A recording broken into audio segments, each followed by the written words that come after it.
Welcome friends to another r/ProRevenge video. Today we've got a crazy story of getting an evil boss fired. But first, make sure to hit those like and subscribe buttons down below so you never miss any of my daily videos. Every video has awesome stories like our story of the day, I got my evil fast food boss fired. The summer before my freshman year of college, I worked at a local franchise of a fast food chain that's pretty popular here in the US. I won't say the name of the chain because I'd hate to tarnish their precious reputation or somehow face legal action all these years later, but let's just say they're well known for their delicious chicken sandwiches and their ownership's unfriendliness towards the LGBT community. Anyway, this was the first real job I'd ever held. I'd done random stuff here and there over the years, yard work for neighbors, reffing basketball games, dog sitting, but nothing ever amounting to an actual position.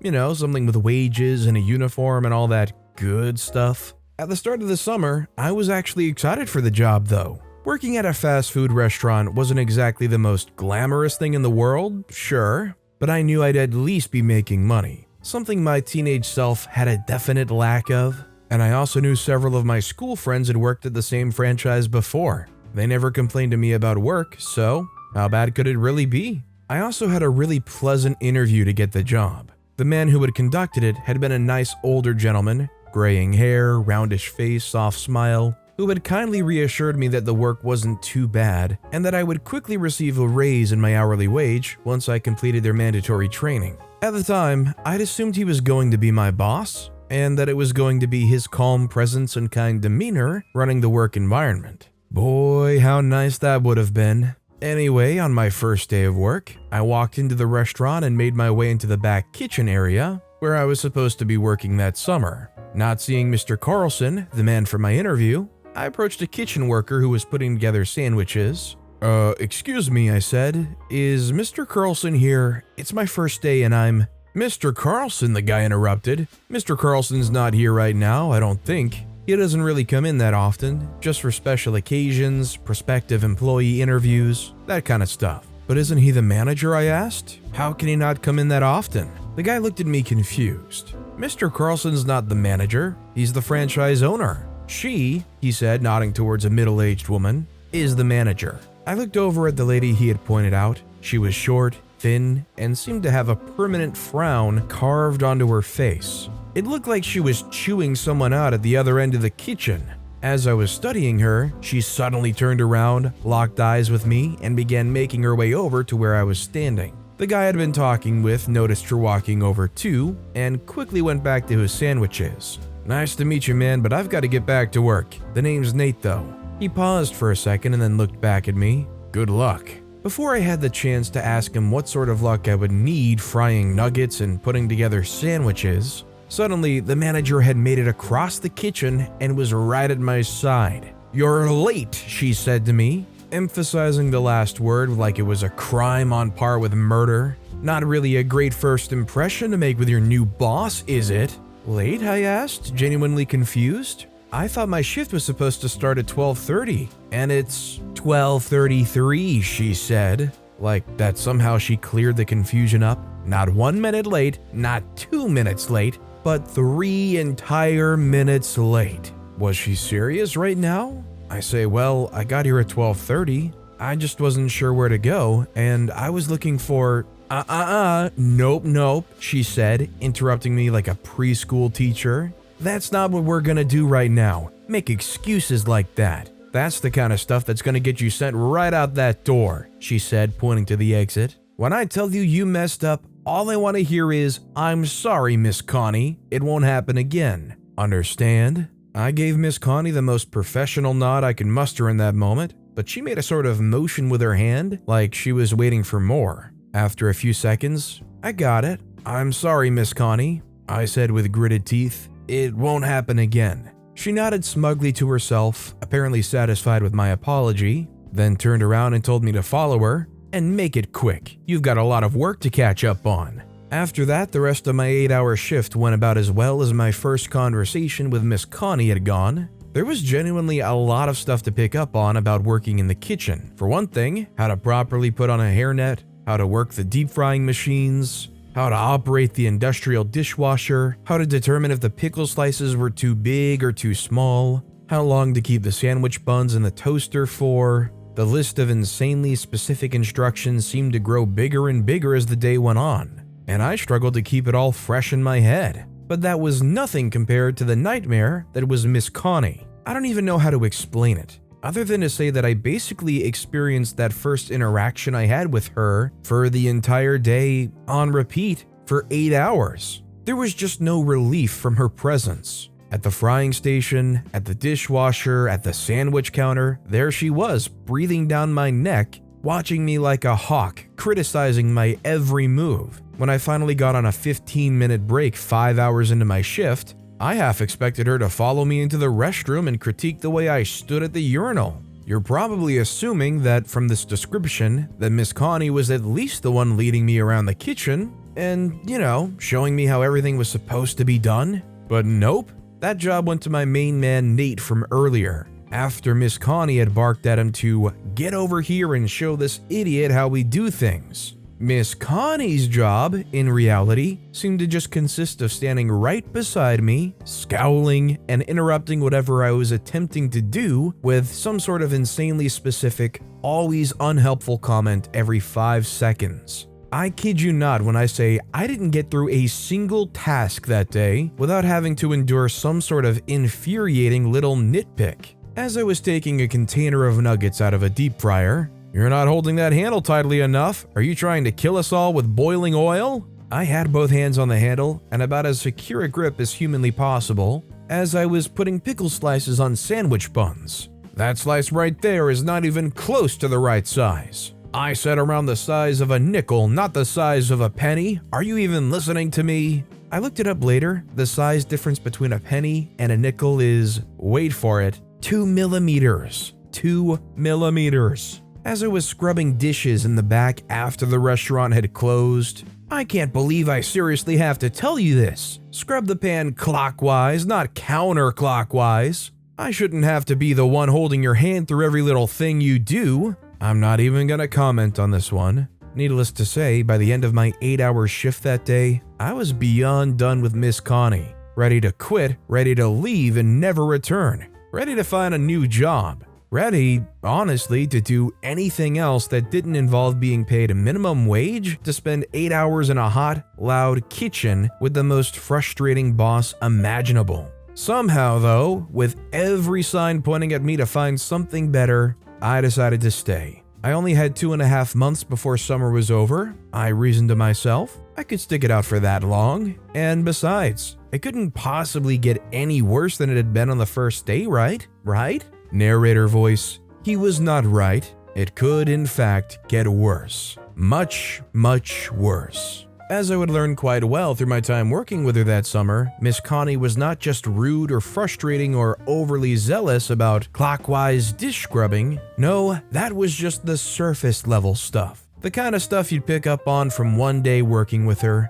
The real Miss Connie had a whole laundry list of nasty traits, some of which exposed her as being just a generally horrible person, but all of which exposed her as being a truly incompetent, insufferable boss to work for. Let's run through a few of them so you can hopefully see what I mean. Nasty trait number 1, laziness. There's no beating around the bush on this one. Miss Connie was just downright lazy. I'd already gotten a glimpse of this side from her for my first day. When she got Nate to show me how to do everything and spoke up only when she wanted to criticize something I was doing. But this experience was actually a little misleading. Why? Well, it turned out Miss Connie regularly did even less than she had done on that first day. A typical work day for her would involve sitting on a folding chair she would keep in the center of the kitchen, flipping through some magazine or newspaper or scrolling through her phone, and then periodically looking up from her reading material to scream at someone about how they were doing something all wrong.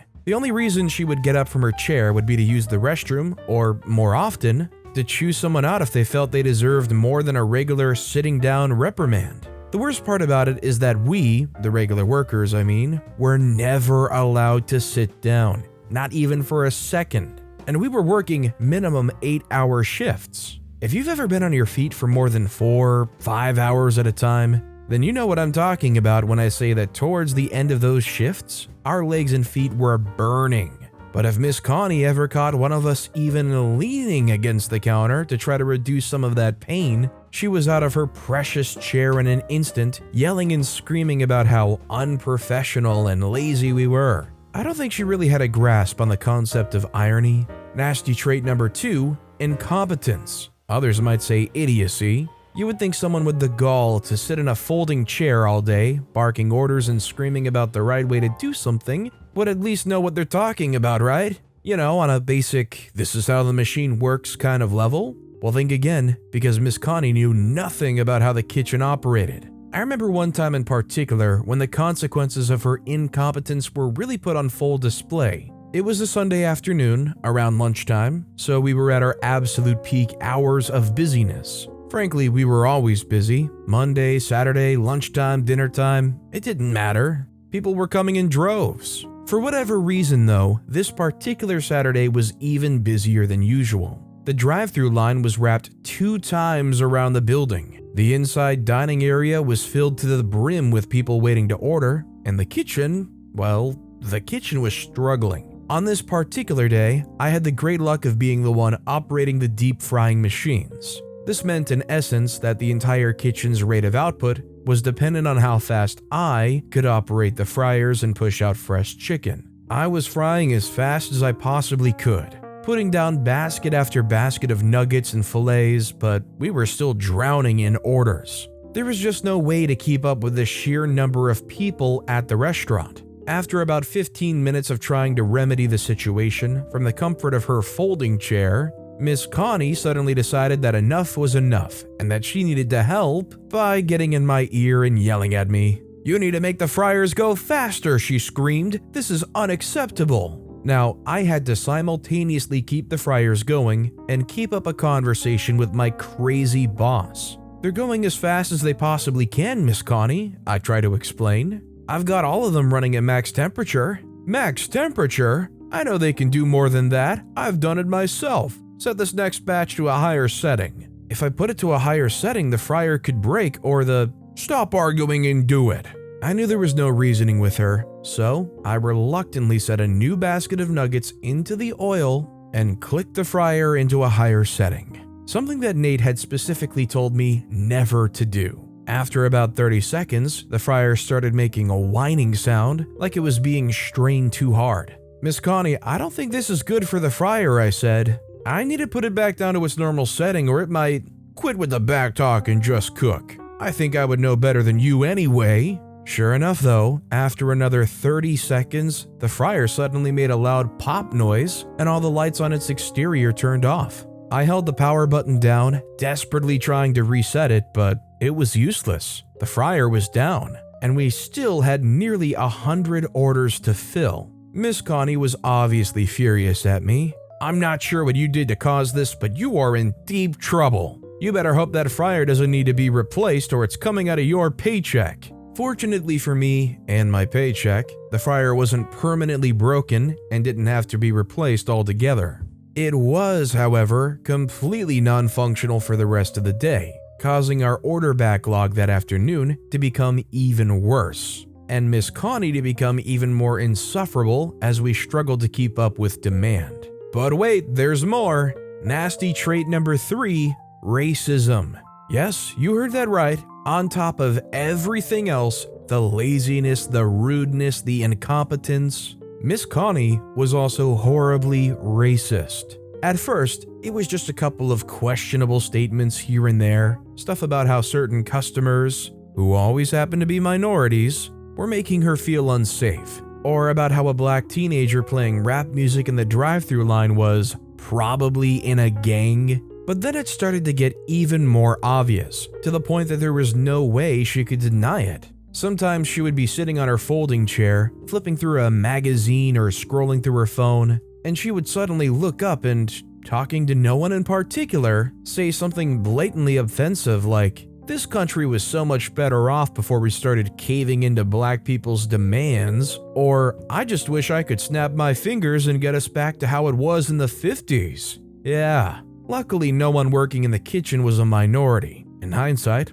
I'm not so sure that was a coincidence. So there was no one she could outright target with that sort of stuff, but it was still extremely uncomfortable to have to listen to her crazed ranting and raving. Anyway, all that to say, working with Miss Connie was a nightmare, and truly one of the worst experiences of my life. By the end of summer, I was frustrated and burnt out and done with anything and everything kitchen, chicken, and deep fryer related. The one thing I wanted was to get away from Miss Connie as quickly as possible and without so much as a goodbye. Until that is, the opportunity to give Miss Connie a proper fitting goodbye presented itself. The kind of goodbye that only someone as horrible as Miss Connie deserves: revenge. I hadn't been planning on trying to get any sort of payback before I left. Like I said, by the end of the summer, I was just ready to get as far away from Miss Connie as humanly possible. But one night, as Nate and I were talking in the parking lot after another horrible shift,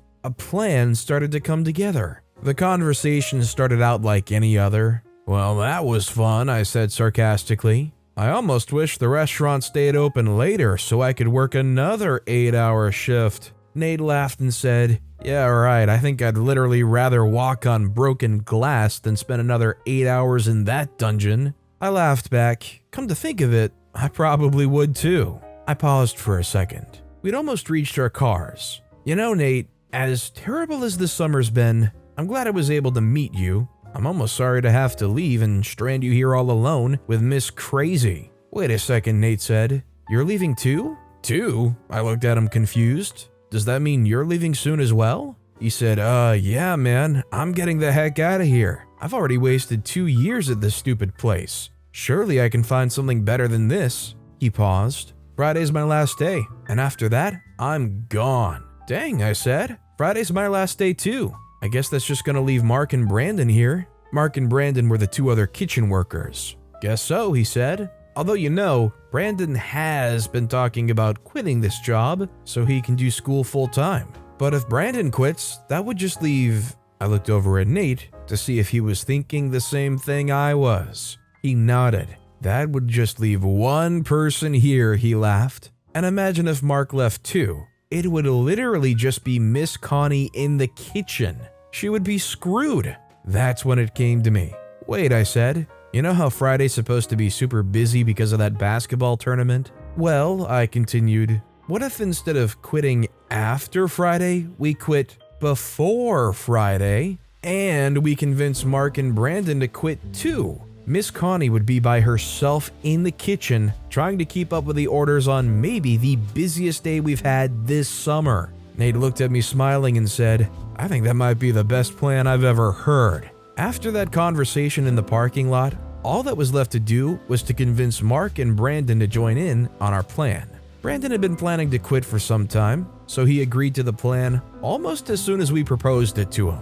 Mark was a little bit harder to convince, but he came around too once we framed it in terms of finally getting some revenge on Miss Connie. So the plan was set. After our Thursday shift was over and Miss Connie had left the restaurant, she naturally was always the first one to leave, we would leave all our uniforms in the kitchen along with a written note explaining why we had decided to leave. I took on the responsibility of drafting the note and went into super lengthy detail about everything wrong with Miss Connie. From her ignorance of how the kitchen worked to her frequent racist comments. I figured Miss Connie would probably find the note and tear it up, but why not at least try to get her in trouble? When Thursday finally rolled around, everything went exactly as we had planned. We endured Miss Connie's normal abuse, got through our final shift, and then, as soon as Miss Connie had raced out of the parking lot, left our uniforms and the note I'd written together in the kitchen. That left just one thing: enjoy the chaos that was sure to be breaking out soon. The next day, rather than idly sit by and imagine everything that was going down at the restaurant, the 4 of us decided to go at lunchtime and check it out with our own eyes. And boy, were we in for a treat. As soon as we stepped through those doors, we could tell that our plan had to be working. For one thing, the line to order food literally stretched from the front counter to just a few feet in front of the doors that we'd just walked through. In 2.5 months that I'd worked there, I had never seen a line that long. Even on the day Miss Connie had caused the fryer malfunction. That meant something, or someone, had to be holding up the food in the kitchen. More interested in revenge than ordering a chicken sandwich, the four of us walked past the line up to the counter, where you can see the front part of the kitchen through a little opening in the dividing barrier. That's when we saw the sweet, sweet fruit of our delicious plan for revenge. For maybe the first time in her entire career, Miss Connie was out of her folding chair and running back and forth across the kitchen with the most frantic, worried expression I've ever seen on someone's face. It looked like Miss Connie had gotten one or two of the employees who usually worked out front to help her in the kitchen. But I knew their help would be basically useless since Miss Connie hardly had any idea how to work the deep fryers. Sure enough, around 30 seconds after we'd started watching her, I could sort of make out the sound of Miss Connie screaming something to one of the employees about, "I don't know, just figure it out." As soon as we heard her yelling, the four of us began to crack up. Nate turned to me and said, "You know, I'd be impressed if she's even managed to turn one of the fryers on." I laughed and said, "Bet you $1 million she's running them on too high of a setting right now." After a couple of minutes of enjoying Miss Connie frantically trying to run the kitchen from afar, I decided I deserved a closer look. "Wait here," I told Nate. I walked past the front counter, explaining to one of the employees that I left something here yesterday that I need to pick up real quick, and then made my way into the kitchen.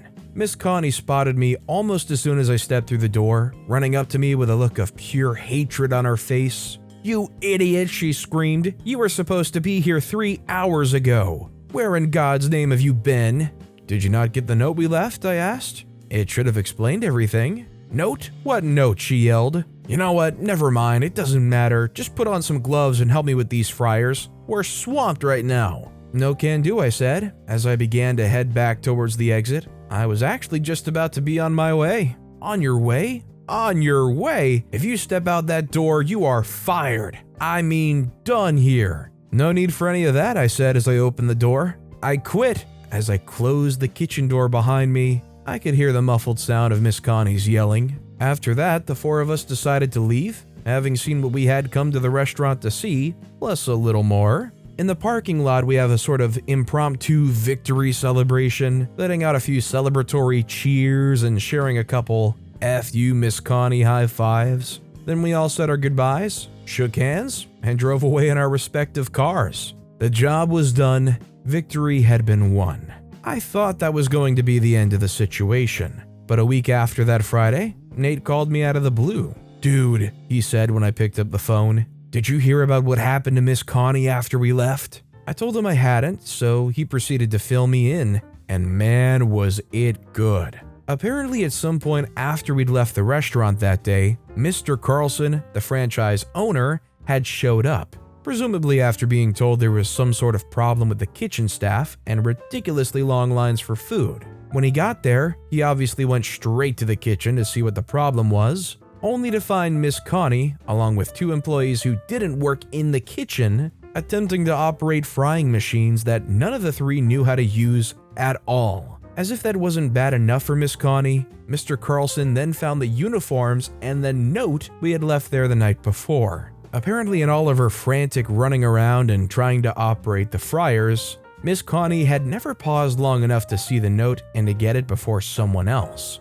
Having read the note, Mr. Carlson then obviously proceeded to fire Miss Connie, which he could do without severance pay because of the details I'd graciously provided in our little farewell letter. When Nate told me that part, I couldn't help but laugh. "Sounds like we really got the best of Miss Crazy then." He agreed, and apparently after Mr. Carlson fired her, Miss Connie just started to go absolutely ballistic too, like screaming at everyone, cursing up a storm, yelling about lawsuit this and lawsuit that. Someone who was working at the front counter said people could hear her all the way in the dining area. I laughed. Now that was the Miss Connie I had had the distinct displeasure of getting to know that summer. After that, I never did hear anything else about what happened to Miss Connie. If I had to guess, I would say that she's probably back to incompetently managing fast food franchises and terrorizing poor teenage employees trying to make a buck over the summer. That was always the one thing she was any good at. If there was one thing that would just tickle me pink about Miss Connie after this story, it would be if any potential future employer were to get in contact with the franchise owner of the original place and was able to firsthand over the phone get those details about, all the blatant things Miss Connie's done. Suffice to say, I feel like Miss Connie should be outlawed from ever being able to be in a managerial position. Do you guys think upon finding out everything about Miss Connie here, that the franchise owner should go out of their way to alert any restaurant in the area about Miss Connie and what Miss Connie did? Let me know what you guys think in the comments down below. But with that being said, that's all the time we have for today. Now, if you want to hear another revenge story that was even more insane than this one, click on that left video. Or, if you missed my latest video, click on the right. But with that said, I'll see you all next time for some more stories.